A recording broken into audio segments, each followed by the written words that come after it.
Part 2, John Allen Muhammad opening statement. That's why they changed it. Just the facts that we need.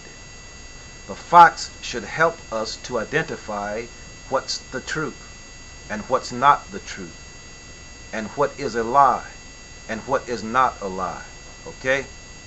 In knowing what our wisdom and our understanding, as we evolved, we knew how to manipulate things. But something here that shouldn't be there.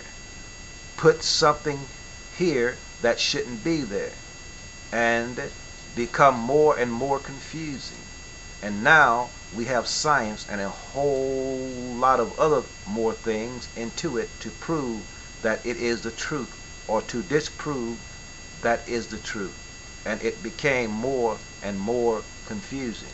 I heard him talk about his family.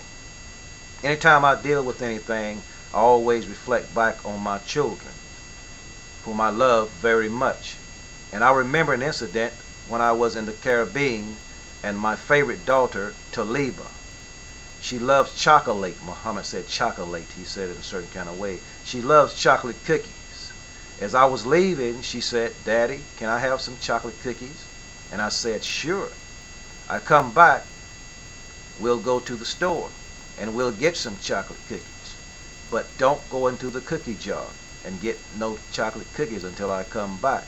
She said, "I won't, Daddy, I won't." So I leave. I come back about an hour later. I see my baby daughter out in the yard with cookies in her hand and eating chocolate cookies. I'm upset now because from what I see, she disobeyed. I got the evidence in her hand, and I got her eating cookies. I even got her sister saying she saw her going in the cookie jar. So I'm very upset now because my baby daughter have lied to me. That's what I'm thinking. And she starts hiding the cookies. That is more proof she is being deceiving now. So I tell her I want to see her in the house.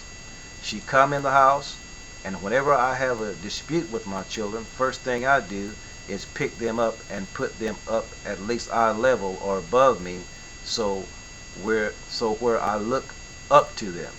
And that way I can remind myself, don't be disrespectful to them. And I ask her, I say, "Didn't I tell you don't go in the cookie jar?" And she said, "Dad," I said, "don't say nothing. Don't say nothing. Didn't I tell you don't go in the cookie jar?" She said, "Yes, sir." I said, "Didn't I tell you don't eat no more of these cookies out of the cookie jar until I get back?" She said, "Dad." I say, "Shut up and answer my question." She said, "Yes, sir." I say, "Why did you disobey me?" "Well, Dad, I didn't." I said, "Why did you disobey me?" She said, "Nothing." So I say, "Go in the room." And I come in there, and I deal with her later. So she go in the room crying.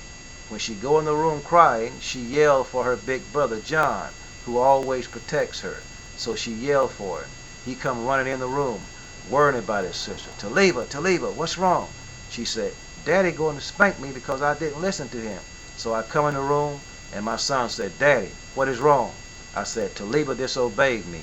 She went in the cookie jar, and I told her, don't go into the cookie jar." You are now in tune on the one, the force itself. At this time, we call it the Master Blaster Jamming. I want you to hold on to that point until we come back. This is number 2 in this the opening statement of John Allen Muhammad, and we're going to try to make it as short, or as quick as possible. We hope you're understanding, and we're going to come back and finish it up. Peace. You are now in tune on the one, the force itself. At this time, we call it the Master Blaster Jamming.